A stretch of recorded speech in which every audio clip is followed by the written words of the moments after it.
अस्सलाम वालेकुम guys, it's me Iman Mirza. Welcome back to Reactology reacts. तो गाइस आज हम रिएक्ट करेंगे most scary things found by submarine. तो गाइस जैसा कि आपको पता है कि मेरा अकाउंट फ्रीज हो गया, जो कि अभी तक अनफ्रीज नहीं हुआ, लेकिन मैं फिर भी वीडियोस बना रही हूँ और मैंने हिम्मत नहीं हारी और मैं वीडियोस लगाती रहूँगी और आप इसी तरह ही वीडियोस देखते रहें, क्योंकि वीडियो मेरी चल रही है बट व्यूज़ बहुत कम आ रहे हैं।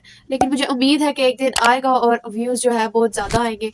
और जैसा कि मैंने पहले वीडियो बनाई थी most creepiest thing in the ocean, वो मेरा पार्ट 1 था, वो आप मेरे यूट्यूब चैनल पर जाकर देख सकते हैं। मेरे बहुत ही मज़ेदार वीडियो थी और काफ़ी इन्फॉर्मेटिव भी थी, मेरे लिए थी और आई थिंक आपके लिए भी होगी। तो आज की वीडियो हम most scary things found by submarine, जो सब जानेंगे समुंदर के अंदर कौन सी स्केरी थिंग्स हैं अभी भी। जैसा कि हमने बहुत सारी पहले भी देखी थी और आज भी मैं न्यू वीडियो लेकर आई हूँ, उसमें हम देखेंगे कि कौन सी नई चीज़ें हैं जो समुद्र के अंदर लोगों ने फाउंड की है, लोगों ने एक्सप्लोर किया, लोगों ने ढूंढी है और उनको क्या क्या नज़र आया और उन्होंने क्या क्या ढूंढा है।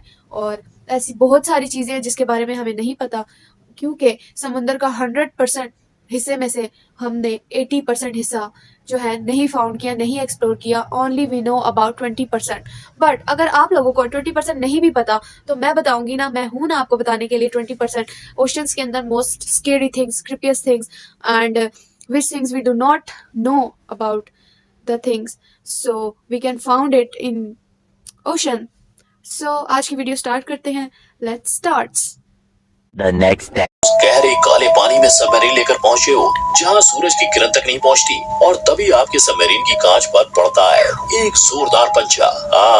आ गई ना जान हलक में। ओ, पंजा पड़ा है किसी को। पंजा था किसका? और क्या सबमरीन के जरिए साइंटिस्ट की मुलाकात इस एक पंजे से हुई है? नहीं, इस पंजे की तरह ही अपने आने वाले मौत के बुलावे से अनजान ओशन डॉक्टर गगनहीप जब अपनी सबमरीन लेकर समुद्र की गहराई में उतरे थे, तो उन पर किसी और ने नहीं 45 फीट यानी 3 माली से ऊंचे किस्म के स्क्विड ने जानलेवा हमला कर दिया था। अब इतने बड़े 45 फीट के स्क्विड ने हमला कर दिया अपने पंजे से डॉक्टर के ऊपर, जो कि मेरा ख्याल से एक्सप्लोर करने गया होगा समुंदर को और उसको नहीं पता था कि मेरे साथ ये हो जाएगा। देखते हैं उसके साथ क्या हुआ है। क्रिएटर से मुलाकात मौत से कम नहीं, तो अपनी ये कहानी खुद अपने शब्दों में सुनाने वाले डॉक्टर आखिर कैसे बच गए? पर समुद्र में सिर्फ ये जीव नहीं, एक ऐसी चीज भी है जो हमारी दुनिया की ही नहीं है, जिसकी कहानी आपके रोंगटे खड़े कर देगी। अगर आप भी जानना चाहते हैं कि वो क्या है, तो चलिए शुरू करते हैं हमारा आज का वीडियो, जिसका टाइटल है most scary things found bye submarines.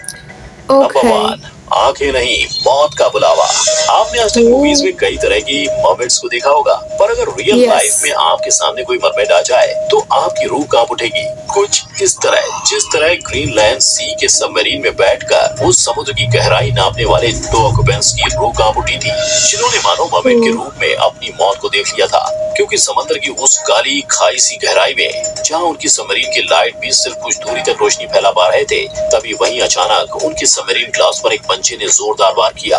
अब इससे पहले कि आप ये सोचो कि ये पंजा किसी समुद्री जानवर का था, मैं बता दूं कि ये पंजा भी इंसानों की तरह ही 5 उंगलियों वाला था, पर इस हाथ की उंगलियों के बीच कोई गैप्स मौजूद नहीं थे, बल्कि इस हाथ के पंजों की उंगलियां आपस में वेब्ड यानी जुड़ी हुई थी। लेकिन सारी उंगलियां उसकी जुड़ी हुई थी। सिर्फ इसी एक चीज ने नहीं डराया, क्योंकि उस पंजे से भी डरावनी थी उस काले पानी में हीरे की तरह चमक रही उस मरमेड की आंखें, जो मानो सबमरीन के ओह माय गॉड, कितनी अजीब है ये। रही थी और उन्हें उनकी मौत का पैगाम सुना रही थी। पर इससे पहले कि ये दोनों ऑक्यूपेंट्स अपनी मदद के लिए किसी को बुला पाते या कुछ कर पाते, वो मरमेड तेजी से तैरती हुई अंधेरे में कहीं खो गई। इस मंजर को वो दोनों आज तक नहीं भूले, पर कई लोगों ने इसे झूठ बताकर रफा दफा कर दिया। पर वहीं कुछ एक्सपर्ट्स का मानना है कि वो असल में मरमेड ही थी, क्योंकि 3000 फीट यानी 200 मंजिला नीचे जिस गहराई में इसे देखा गया था, वहाँ वाटर प्रेशर का हाई होने की वजह से इंसानों का जाना ही मुमकिन नहीं है। यही वजह है कि कुछ इसे मरमेड बुलाते हैं और कुछ आज भी इस सोच में डूबे हैं कि ये असल में था क्या। नंबर 2, आसमान की ऊंचाई से समंदर की गहराई। ऑफ कोर्स मरमेड ही होगी, क्योंकि इतनी गहराई में ऐसी ही चीजें होती हैं, मरमेड। या वो याद है आपको मैक्लोडॉन, जो मैंने लास्ट वीडियो में डिस्कस किया था, जो हमने देखा था मैक्लोडॉन ने एक शिप को हिट किया था, तो इस तरह ही उसने अपना पंजा दिखाया है इनकी। इंसान का पहला चांद पर कदम तो सबको याद है, लेकिन क्या आपको इंसान का चांद पर पहुंचाने वाले रॉकेट का इंजन याद है? हाँ, वही रॉकेट इंजन जो लॉन्च के बाद आसमान की ऊंचाइयों से गिरकर सीधा समंदर की गहराइयों में खो जाता है। वेल अगर नहीं आता है तो जरा इस पर नजर डालिए, क्योंकि ये वही बुलाया हुआ इंजन है, पर एक इंसान था जिसने इसे नहीं बुलाया था, और वो इंसान है जेफ बेजोस, जो वर्ल्ड के सबसे बड़े रईसों में से एक है। उन्होंने ही इस बुलाए जा चुके इंजन को समंदर की गहराइयों से 44 साल बाद 2013 में ढूंढ निकाला। कैसे? वेल जैसा मैंने आपको बताया, रिचेस्ट मैन यानी कि पैसों की कमी नहीं थी, और उन्हीं पैसों की मदद से इन्होंने रिसर्चर्स को प्राइवेटली फंडिंग दी, जिससे वो समंदर की उस गहराई में जा सके जहां बिना किसी सबमरीन के जाना इंसानों के लिए मौत का बुलावा माना जाता है। और 14,000 फीट गहरे समंदर में उन्हें वो F1 इंजन मिला जो नील आर्मस्ट्रांग, बज एल्ड्रिन और माइकल कोलिंस को अपोलो 11 मिशन पर लेकर उड़ा था, जो 38 माइल्स के एल्टीट्यूड पर पहुंचने के बाद रॉकेट से सेपरेट हो गया था और सीधा फ्लोरिडा के समंदर में जा गिरा था। पर इस स्पेस में पहुंचाने वाले यंत्र को पानी से बाहर निकालना आसान नहीं था, क्योंकि वहाँ के हाई वाटर प्रेशर को झेल पाना इंसानों के बस की बात नहीं। इसके लिए ROV रिमोटली ऑपरेटेड व्हीकल्स यानी मॉडर्न डे सबमरीन्स को 14,000 फीट की उस गहराई में भेजा गया, और इन इंजन्स को समुद्र की गहराई से पानी की सतह पर लाने के बाद इन पर लिखे सीरियल नंबर्स की वजह से इनकी पहचान हो पाई। अब आपको इसे देखकर डर लगा या नहीं? पर मैं तो ये सोचकर डर रहा हूँ कि 50 साल तक इस इंजन ने ना जाने उस गहरे पानी में क्या क्या देखा हो, और शायद जेफ बेजोस ने भी ऐसा ही कुछ सोचा था। तभी तो इसकी दास्तान दुनिया के सामने लाने के लिए उन्होंने 2017 में सिटिल के एक एग्जीबिशन में इसे लोगों के सामने भी रखा था। नंबर 3, विशाल स्क्विड। 2 फीट जितने बड़े इस स्क्विड को देखकर आपको लग रहा होगा कि एक ही धोबी पछाड़ में आप इसे तराशाई कर सकते हो, पर आई बेट 45 फीट जितने बड़े इसके माँ की बहन के बेटे के चाची के दामाद के पड़ोसी के रिश्ते में लगने वाले भाई को देखकर आपकी पतलून की इतना लंबा उसने रिश्ता बता दिया इसका कि वो इतना लंबा है। देखते हैं उसके अंदर क्या है। भी हो जाएगी और पीली भी।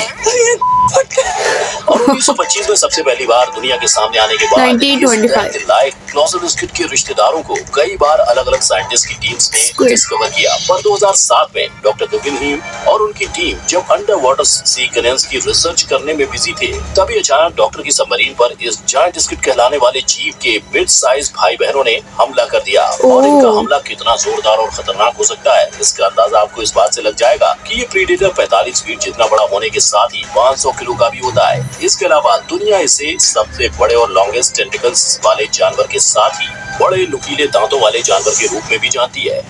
डॉक्टर अटैक करने वाले इस जायंट स्क्विड के भाई बहनों ने चाहा तो बहुत कि वो डॉक्टर को उस दिन यमदूत के दरवाजे पर पहुंचा दें, पर शायद होनी को कुछ और ही मंजूर था। इसीलिए ये स्क्विड ब्लैक इंक छोड़ते हुए उनकी सबमरीन पर हमला करके खुद ही थक गए और वहां से चले गए, वरना शायद आज गहरे पानी में रहने वाले इस विशालकाय स्क्विड के खानदानी किस्से के बारे में बताने के लिए उनकी टीम तो होती, लेकिन डॉक्टर नहीं। पर जायंट स्क्विड की सिर्फ यही इकलौती प्रजाति डरावनी नहीं है, क्योंकि 4000 फीट जितने गहराई में रहने वाला एक और स्क्विड है जो आपके हाथ पैर ठंडे कर सकता है। और ये प्रीडेटर है लॉन्ग आर्म स्क्विड, जिसे देखने के बाद रिसर्चर्स के पसीने ही छूट गए थे, क्योंकि नवंबर 11, 2007 में गल्फ ऑफ मेक्सिको के पानी में पाए गए इस स्क्विड के आर्म्स की लंबाई 23 फीट यानी एक टायरानोसोरस से भी लंबी थी। अब अगर आपको ये स्क्विड डायनासोर से भी लंबा है, तो सोचिए ये इसमें क्या क्या होगा, इसने क्या कुछ नहीं किया होगा और ये कितना खतरनाक होगा। दिखने के बाद डर नहीं लगा तो आपको डरने की नहीं, इलाज की जरूरत है मेरे भाई।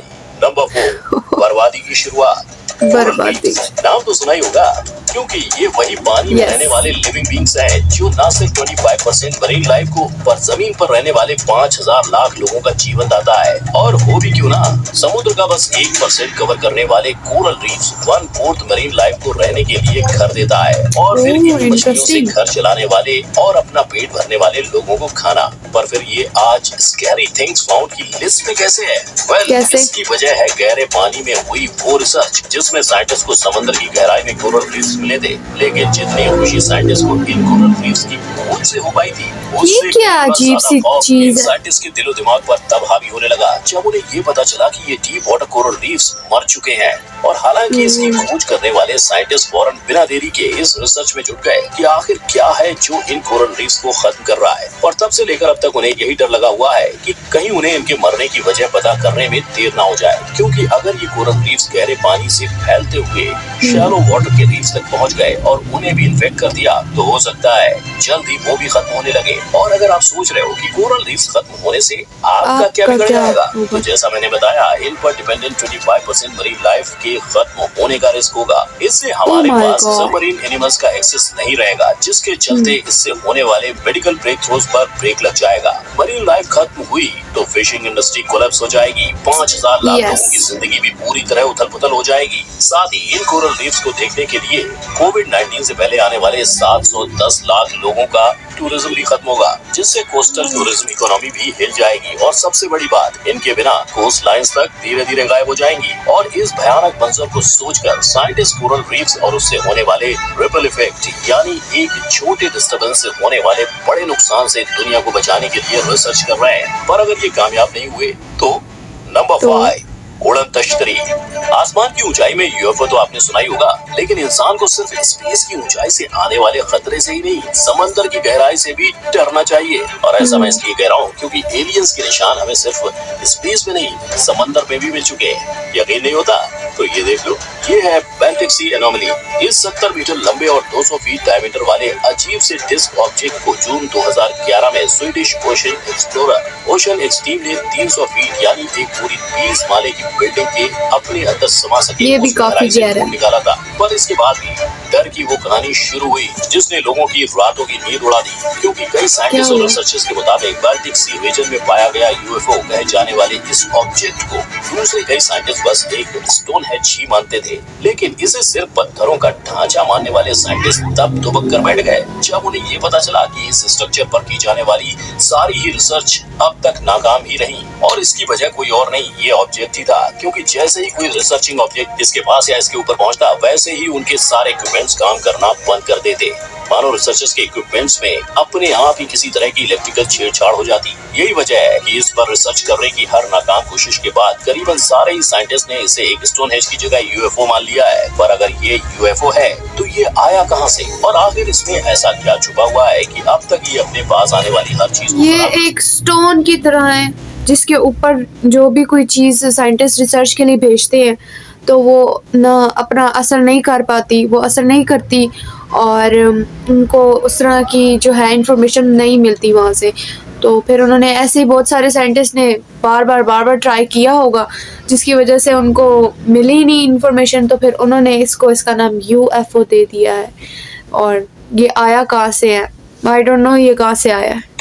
इसका राज शायद ही आने वाले समय में रिसर्चर्स दे पाए, क्योंकि इसके अंदर मौजूद चीजों ने अब तक तो अपने राज को बाहर आने नहीं दिया है। पर नेशनल ज्योग्राफिक्स के मुताबिक हम इंसानों ने अब तक सिर्फ और सिर्फ 20% से ही कम ओशन को जाना है, यानी 80% से ज्यादा समुद्र, और उसमें छिपे ऐसे ही ना जाने कितने डरावने और रोंगटे खड़े जैसा कि मैंने आपको बताया, उठाया जाना अभी बाकी है। जैसा कि आपने देखा कि हमने अभी तक 80% ओशन का हिस्सा नहीं जान पाए कि उसमें क्या है, नहीं छानबीन कर पाए साइंटिस्ट भी, और हम नहीं जानते उसके अंदर कौन कौन सी ऐसी चीज़ें हैं जो कि अल्लाह ताला ने बनाई है। और अभी तक सिर्फ और सिर्फ ओनली 20%, आई थिंक 20% भी जो है हमने नहीं एक्सप्लोर किया। ओनली मेरा ख्याल से 5% हमने एक्सप्लोर किया होगा। सो ये थी आज की वीडियो। आई होप कि आपको अच्छी लगी और आपके लिए भी इंफॉर्मेटिव होगी ये वीडियो, और मेरे लिए भी आज की वीडियो काफ़ी इंफॉर्मेटिव थी, काफ़ी कुछ सीखने को मिला, काफ़ी कुछ नॉलेज में इजाफा होने को मिला है। वीडियो अच्छी लगे तो वीडियो को लाइक करें, चैनल को सब्सक्राइब करें और बेल आइकन को दबा दें ताकि आपको न्यू आने वाली क्रीपीएस्ट एंड ऐसी ही चीज़ों के बारे में इंफॉर्मेशन मिलती रहे और आपकी नॉलेज में इसी तरह ही इजाफा होता रहे। एंड मिलते हैं अपनी नेक्स्ट वीडियो में, तब तक के लिए अल्लाह हाफिज़।